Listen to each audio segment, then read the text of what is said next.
Hi friends, in our time together today, I'm sharing one of my practice sessions of the jig Tripping Up the Stairs that I recently introduced. And I'll stick a link at the top and at the end of this video to the video where I introduced this really fun jig to play. And I think you'll like it. So today, like I said, my goal is to share one of my practice sessions. And in a practice session, I'm doing one of a number of things. I'm either learning the core of the tune, and I feel like I've got that well on this one, because it's only after you learn the core of the tune that you feel free to mess around with it. I mean, that's one of the reasons we end up with so many settings of tunes, is because people enjoy playing them and they personalize them. So, Tripping Up the Stairs is a great, fun jig to play. And I feel like I've got the core down. And you're going to get the core down just by going through it, you know. After that, playing it at a pace I'm comfortable with, I'll start messing around with it, adding some ornaments in. And I'm just a little bit past that. Sometimes I share a practice session where I'm learning the tune. I don't do that as often. Normally I share a practice session where it's like my first practice session of, ooh, how do I think I might want to ornament this one? This practice session is, I've already done that a time or two, and I'm now thinking, okay, the ornaments I'm thinking about, do I like how they flow with the tune and how they impact the flow of the tune? That's just as important. See, when you choose ornaments and expression, you need to do so in a way that enhances the flow of the tune. You don't want your ornamentation to either dominate the tune or detract from the flow of the tune. That's really important while we're thinking about that. So, that's kind of where I am and what you and I are doing today. So, I'm going to use my Wild Irish High D and the Carbony Low D for a couple of reasons. To remind us, I do enjoy, and one of our friends in our community is so important. One of the friends in our community is the one who recommended, you should just use your high D to really get comfortable. That was actually in a video where we were talking about hand cramps and having troubles playing the low D, because some people do. And I actually have a little bit of arthritis pain in my left hand today that I got to work on when this is over. And not too bad. And so it actually makes life easier if I play a lot of stuff on the high D, because it doesn't add pressure to my hands. And for the same reason, playing the Carbony, I love the Carbony anyway, but if you have any issues, you'll find the Carbony much more comfortable for playing. And so that's a really good thing. So let's jump in, and I'm going to give commentary while I'm going, because I want you to know what I'm thinking, because I've already started thinking through. You know, some of the standard thought is when you're playing this, you've got double notes, so you'll tap or cut, maybe roll on that. But there are other things to think about. So you could just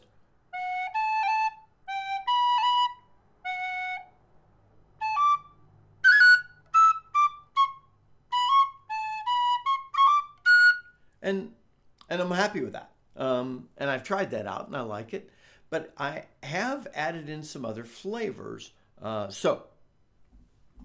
Using the Wild Irish, here's, I'm going to set the pace back a little bit. I've been trying to bring up my pace a little. So remember, I'll do the core of the tune with ornamentation, and then I'll try and pick up the pace. And so we'll see. I'm going to dial it back just a little.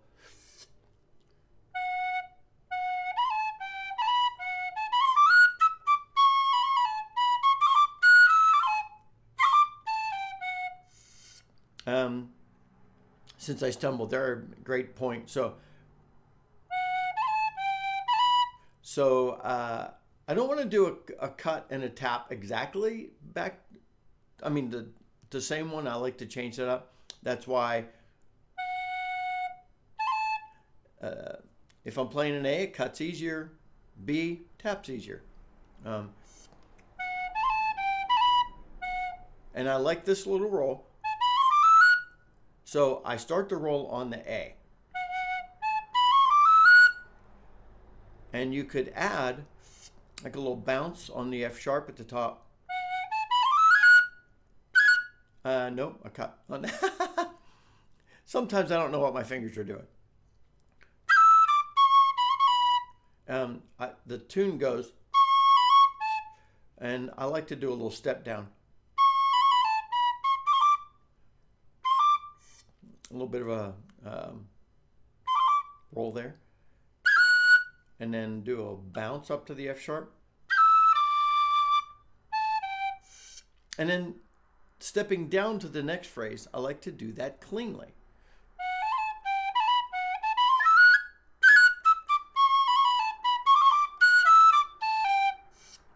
Because you want some clean notes in the tune.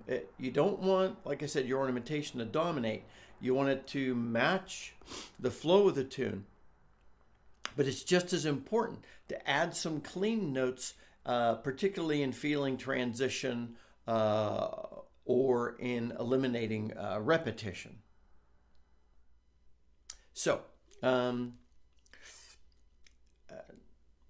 moving into that second line.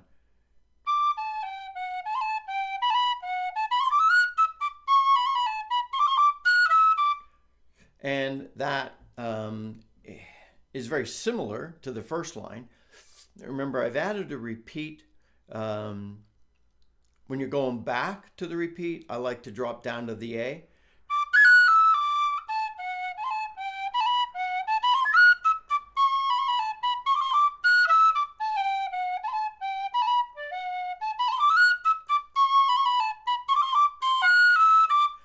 And then when you're moving into the B part, I like to use the C sharp. And then just a couple of tappy notes off of that. So I hit both the A and the B. So I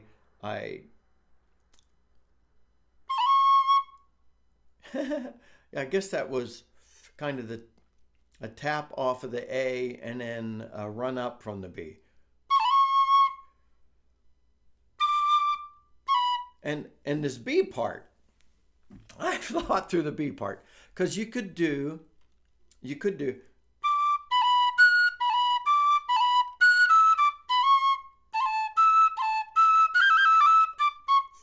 I like that, but that's a little repetitious at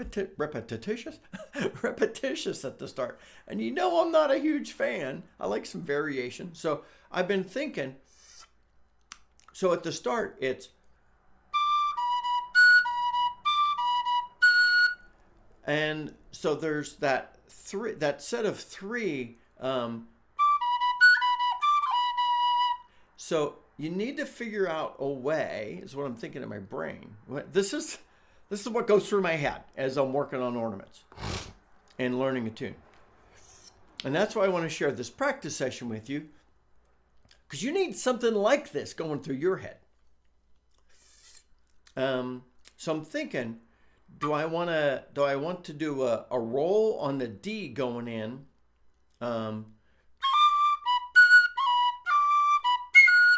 Sorry. Oh man, I messed that up again. So I like going up to that second F sharp. I like to slide up to that.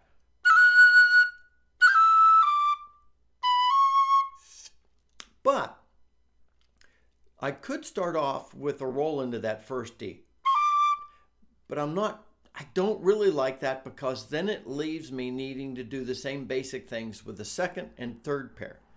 So what I'm currently thinking is start off with a clean D, tap the B, and then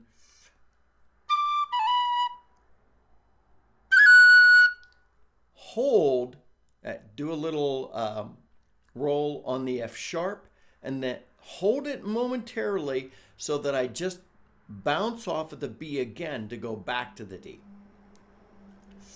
And then tap or roll or something off of the B and then slide to the E, like this, if my fingers will do it. Sorry.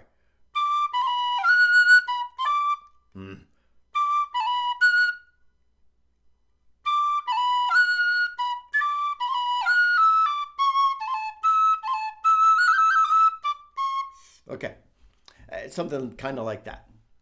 So I can do clean after that, because I've been really busy in those first couple of measures. So I slide up to the E and then I walk down cleanly.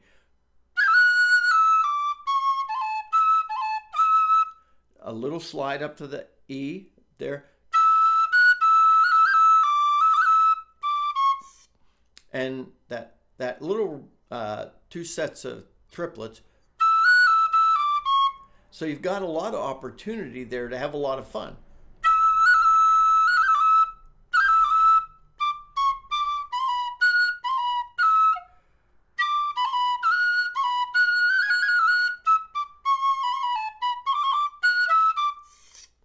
So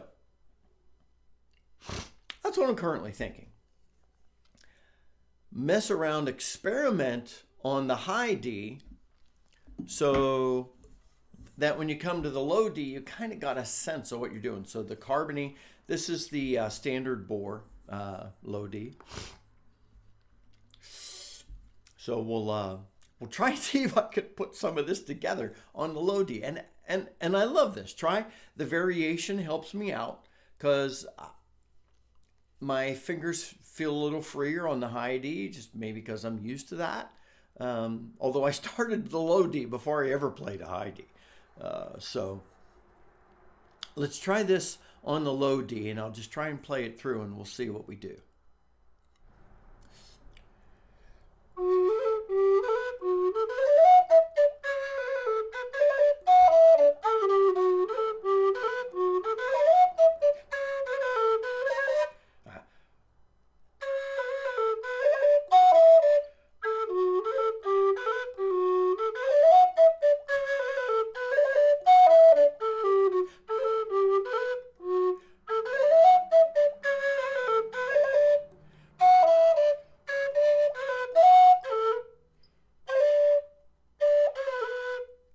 I told you that was messing with my head.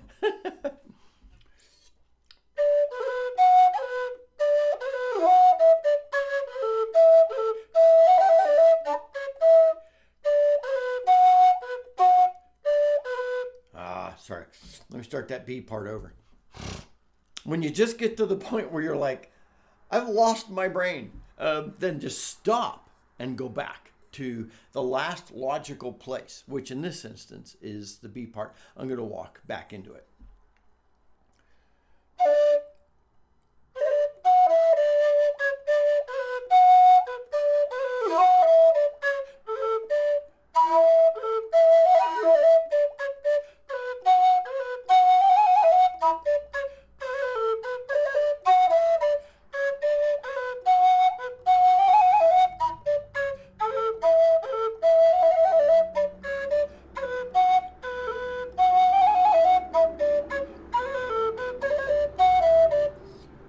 Now, I like that one little run, roll bit too much, I think, because I did it 3 times and I didn't need to in that B part.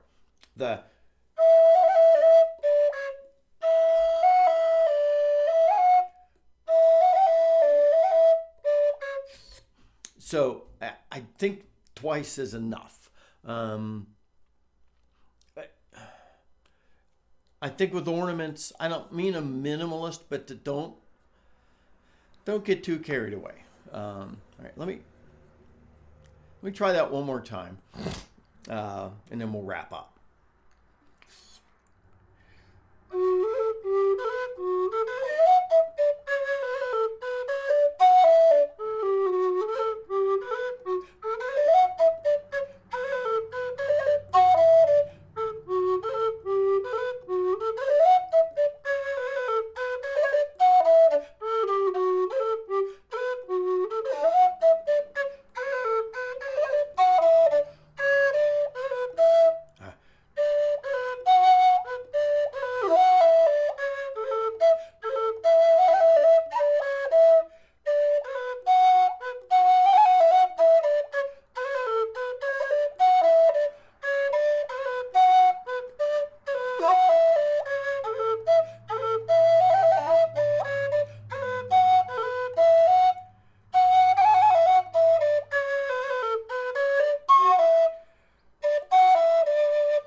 my friends, I still need some work. But now you know what I'm thinking. You know the thoughts behind some of what I'm doing on the ornamentation.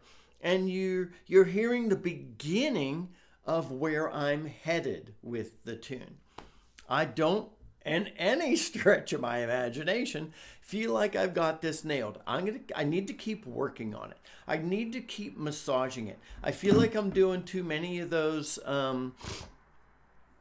too many of the little rolls in some of those runs. Maybe just pull one out and accentuate the rhythm itself. I feel like I'm happy with where I'm headed with tripping up the stairs, but I feel like I need more work. So practicing a tune, learning a tune, growing into a tune, and personalizing it with ornamentation and expression takes a lot of fun, thought, and practice. I hope this has been helpful to you. If you're new, please subscribe and join our great community of folks helping each other learn to play the low whistle. We throw the high whistle in as well, and we'll maybe do some intermediate ones, but our focus is the low whistle.